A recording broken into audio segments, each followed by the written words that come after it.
You can see it a lot in wrestling.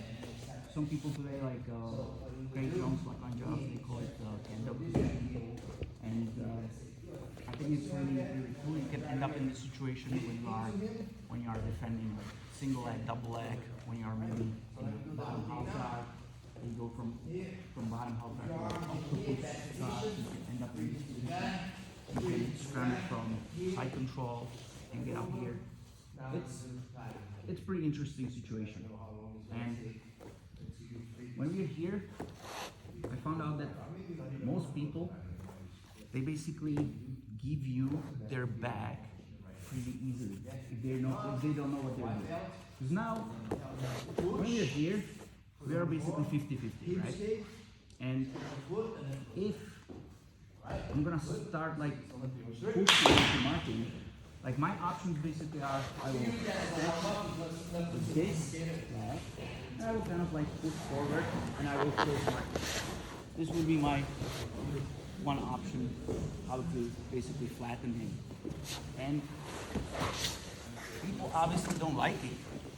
So anytime you start to like push into them, they will very likely, if they never been in this position, stand on this. Yeah, but he's seeing. They will give you good reactions. And now I can really have some base and I can push back into my opponent. But notice that we were 50-50 when we were kneeling. Now the situation is a little bit different. Like, I'm actually always stepping with this, with my right hand. So here I'm kneeling and I'm stepping forward here. Because if I want to take his back, I want to place my knee, my shin, behind his knee. See that? If I'm here, I can actually place my knee and my own shin behind, and now it's me who's gonna take the back. Okay? And at the same time, if marking, if I do this and I will pressure into marking, now he has space, place his own knee behind, and now he's gonna take my back. So, go back. It's basically about who's gonna place the knee and shin behind. Okay? So, I don't want him to do it to me. So what I have to do, and I'll make sure that he will never be able to place his knee right here. In order to prevent it, I just fight with it. I'm gonna slip up a moment. And I'm opening his knee. Because I know he's getting his shin right here. And now it's gonna be very difficult. See that? See how much he has to step. And you would have to start like using his left hand. Push my knee down, and now he can step over. But if he does it, the whole time here he's exposed. See that? He's kneeling. He does it wrong. Incorrect. Many people they think that they step with the outside, but the whole time he's exposed. Like keep my grip, and I'm just gonna like jam my own knee and shin behind. Now I can actually start tilting these, and I can get this hook in. It's not mandatory, you don't need a hook like this, and then like this, but this is better. And then I will probably take my underhook here, lift, and I end up with that. So what we're gonna practice is basically just this position. We both have it 50-50. And now, my goal is to place my knee here, and my partner will help me by giving me the wrong reaction by stepping this outside leg. I will step with my inside leg. So he has very hard time to move behind me, right? We have the same grip, but it's gonna be probably me who's gonna be able to jam the knee here. Now, ideally, I would get the hook. That means that now he can really run away, he can face me, it's difficult. I control both sides, and then I will switch my hips, my grips, probably here, seatbelt, and I'm on the back. That's fine. That actually should help me come the corner a little bit. Jam my knee here. I'm in this position. I do this hook. And then I switch for this. The lever is this. Before I go to the ground, I will most likely need to train just a little bit to improve my position. Get the second hook. So I don't want my partner to stay in this awkward spot where it's kind of too much over my bottom leg and I don't have really nice connection with my chest right here. So it's important to shrink, improve the position. Instead of moving my partner too much, I'm moving myself basically. Okay? But now, let's do one more time. This is like a tilt over, and then we're gonna work a little bit with combinations where my partner will actually give me from his perspective the right reaction. So we ended up here, and I can also do like I showed before actually. Instead of going for the back, sometimes it's easier, faster. Just I always step with this. So now the next one. That should be my first reaction. I always want to make sure that he can't take my back. Okay? So I step, I open my knee, and now I can still drive into him. So if he's gonna stay like this, if he's not doing anything, He's on my side. I can actually just build him over. You can control this hip. If you can reach, you can go for the ankle. This is fine too. And you just drive forward, just like this. But I want to make sure here, if I'm in this position, that I don't land with my hips like close to his head.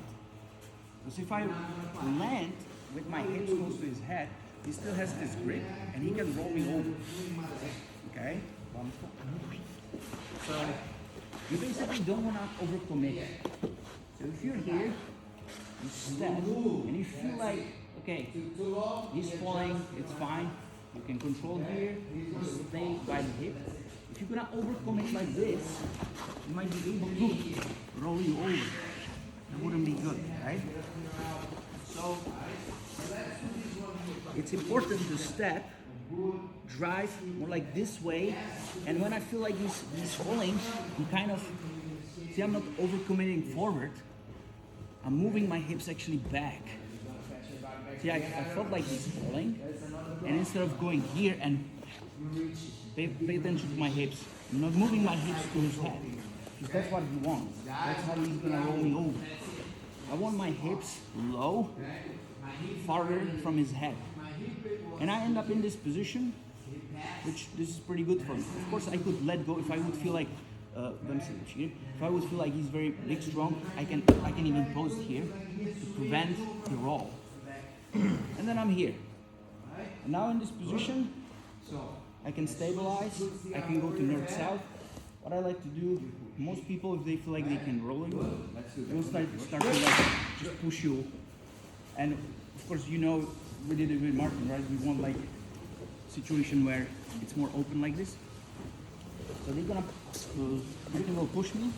What I like to do is just to control the hips. I use these two V grips. And instead of pushing back, instead of pushing back, I like to actually raise my, and it's gonna weaken his grips. It's gonna be pretty difficult for him to push me back, and I can actually start to stabilize in north-south position. So I ended up here. You realize that he can't roll me over, and very likely people will start pushing you, right? So I use these two V grips, and I can't ever make it back. Like his elbows are too tight, too close to each other. You can't move it back. So what I'm gonna do is I'm just gonna block the hips, and I will raise my hips. So I'm really like stepping up. And now, from this position, even if he's still pushing, it's about moving my hips. So if he's pushing like this, like he can hold me probably all day, but the moment I will start moving, 1, 2, 3, he's gonna very likely collapse with his grips. And I end up in nice north-south position. Okay? So we are in this 50-50. I immediately want to step forward. I can even start standing up with my left to get more pressure. I'm dropping my hips. I can even pose it. Yeah, swing your leg to go over. If possible, I can move back, but very likely he's going to push you away. Hips up. I'm trying to find the right thing here. It's just really moving my hips left, right.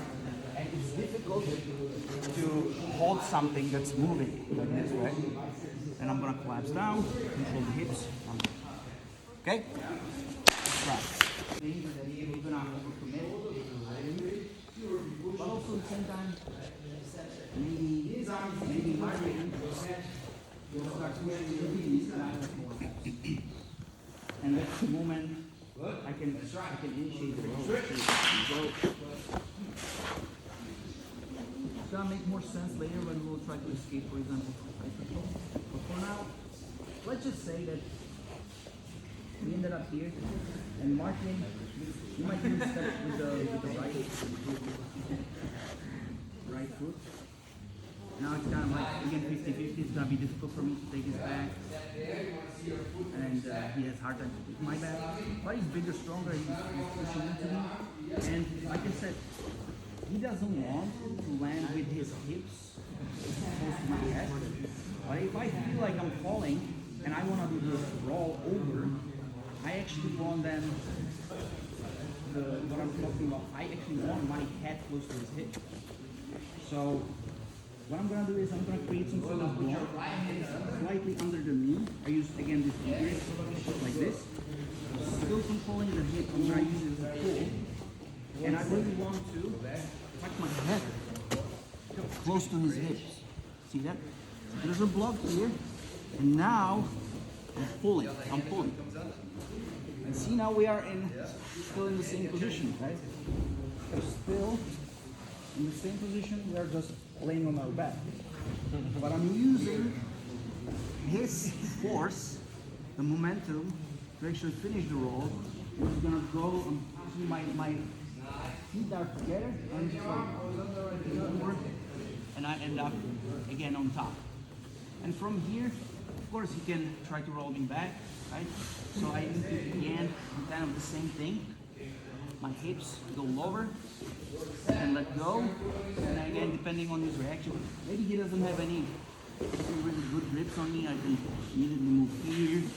I can try to some sort of control over here, side control, step over into mode. Basically the same thing. Okay? Then it's good if you combine these two moves. For example, you are trying to escape from side control from the bottom. But let's first practice a little bit here. I can step with my right, he does the same, but he's running with you. He's a little bit faster. Area. Block. Approximately right here, just under the knee. I keep pulling, and my head has to go here. And we can end up in this position. And I don't want him to roll me back, so I'm trying to stay heavy here, stay controlling him. Okay? That's right. We can run them over, or we can roll under. Depends. Now, what I like is, if you're in side control, let's try to use some practical examples now. If I'm in side control, sometimes it is possible for me to actually reach right here. Okay? So I would say it's when the guy doesn't know what to do here, and maybe he's gonna create some space and he's trying to like switch, go on the other side. Sometimes there's opening. If it would be, say, MMA, guys might want to punch you in the face. Political. There's always some gap. So you can kind of push. And I think really this depends on your body type. How well are you equipped? If you have good ability to get up, I think it can work very well. I would say I can imagine good college wrestlers. If they will practice jiu-jitsu, everybody says it's going to be a nightmare in the future. Because these people, they have incredible ability to push, take some space, reach, open their elbow, and get here. So it really depends on your body. Like for me, this works pretty well. I have flexibility, kind of like a little bit like Turkish style. If you're good at that, strong, I think it can help you. But it's about finding some space here, reaching through. Let's just say no other escape worked, right? I mean, if this would work, I would do it, but that usually never works against good guys. So, notice that I open my elbow, then I get up, and then I place my elbow back under my shoulder to create good structure. I don't want to be here, this is too weak. And I'm grabbing this. But it's very important. I know that I can try to take my back into steps over, right? It's the same thing. So you go back. The whole time, let's say I'm here, I do this. So I'm lifting, I'm elevating my knee, and then pointing this way, and I have this grip. And now, I'm gonna build my base. So I use my bottom foot, push with my toes, and it's kind of like you do like a sumigashi, a butterfly. And I build my base, and I keep standing here. And sometimes the guys move it behind, so I can immediately run and move.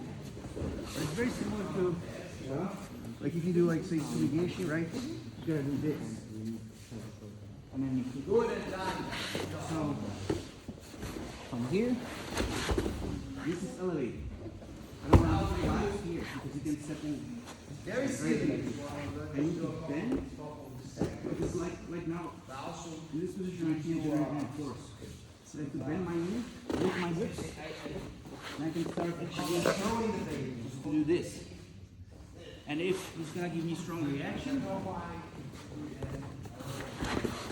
like I'm almost up. So here it is. You need So I was almost up, but the guy, you know, strong, pushing back, that's the moment I can try to roll under. Or I can combine, I can go up. start going to the back, that is the wizard. Just a simple principle. I get up, he's pushing into me. So I'm trying to roll. He's gonna resist, he feels like, oh shit. So he's gonna move back. Look, So I can actually build my base again. And maybe this time, I can try to cut the corner and take this back.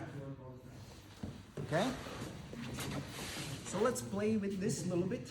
From side control, just the guy on top will allow some opening so you can reach through, open the elbow, place the elbow under your shoulder, make sure this is elevated, and keep it elevated. There's temptation to do this so you can push more. You can do this, then you can stand up and push, that's fine. Okay? Let's try. The partner will stand as well. And you are in this 50-50 situation. And I feel like I can't take it back. It feels the same. I'm like trying to push into him. So there's one more thing I can do here. I'm trying to get advantage by getting a little bit higher in my partner.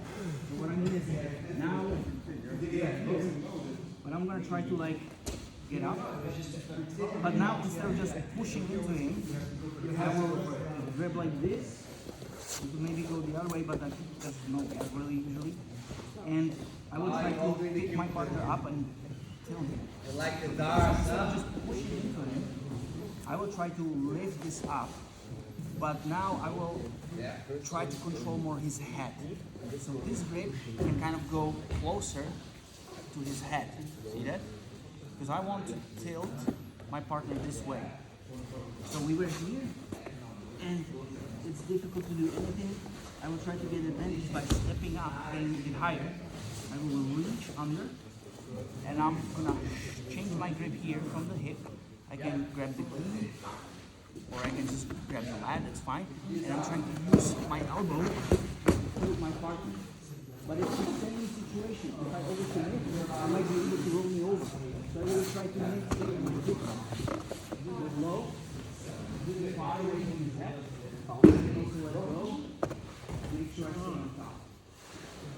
right? And from here, it depends on the situation. You can either try to go back, you might be able to step over, which is not what he wanted, right? And then from here, eventually try to roll them, get the back, maybe this way. Okay? This is pretty simple. We are again in the he was able to get up. Feel like, of course, you could try also just to up the knee, push it down, and get here. It's possible. But sometimes it's hard, so it's better for me to build my base and get here.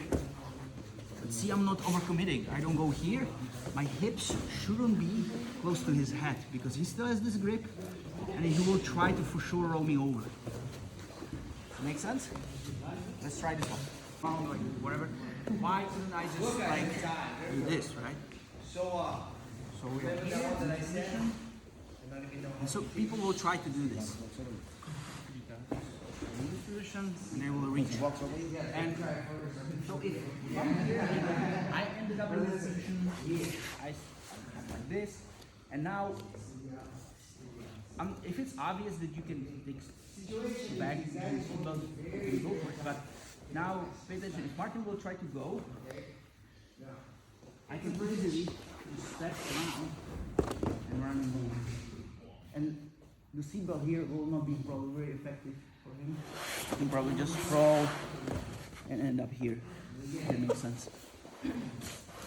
So, if you are really in this position and you position yourself correctly, if Martin now will let go, step over. So I would say you can do it if he's sure that I can't step over his hips, then we can do it. But it's gonna be really difficult because I'm here, and also I'm not like this. I'm not waiting for any type of cross space. I'm like this. Try to go. I can even look down, and that's gonna make it more difficult. Or realistically, if he would really try to go for it, running over. And this shouldn't be really effective at all. Okay, just something to keep in mind. You might just in general have problems with this reach cross space, but go back. If you feel like the guy's trying to cross space you, you can kind of push down.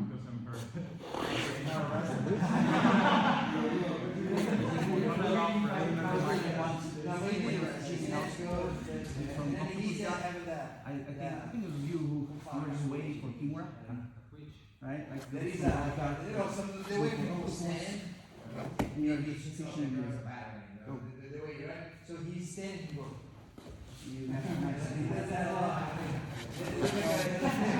I would say if it's obvious that you go for a seatbelt, sure, but we are so close to each other. The guy's position, my opponent's positioned correctly, he can step over my hips. I don't think it's a good idea. Okay? I don't know if we have more time, but I want to show you maybe one more thing, a bit more advanced. Something I teach during wrestling classes. Because you can use this if you're defending takedowns with it.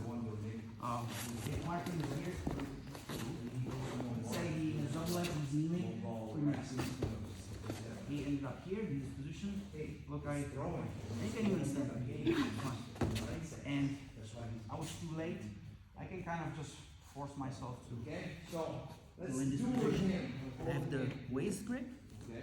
I can get this grip on his, like, under his knee. Bridge to the In the middle. And he needs to switch. I know that I should land with my head on his hips, and I can try to roll him. Okay? It's the same thing. So there's actually one wrestler currently in Minnesota who was kind of like wrestling like this. Okay? He was waiting for the guys to shoot, and when they shot, he would do just this simple roll. And it's really like you kind of lean over, and the guys usually don't expect it. But it's a similar principle. And that's right. You might like end up here. and nothing else happens, right? I wasn't able to roll him over. Martin moves back a little bit. Yeah. So I can like try to get here. He still has my legs, but I can still I can use this grip, this foothold to sprawl. I created some momentum, some like a nice scramble.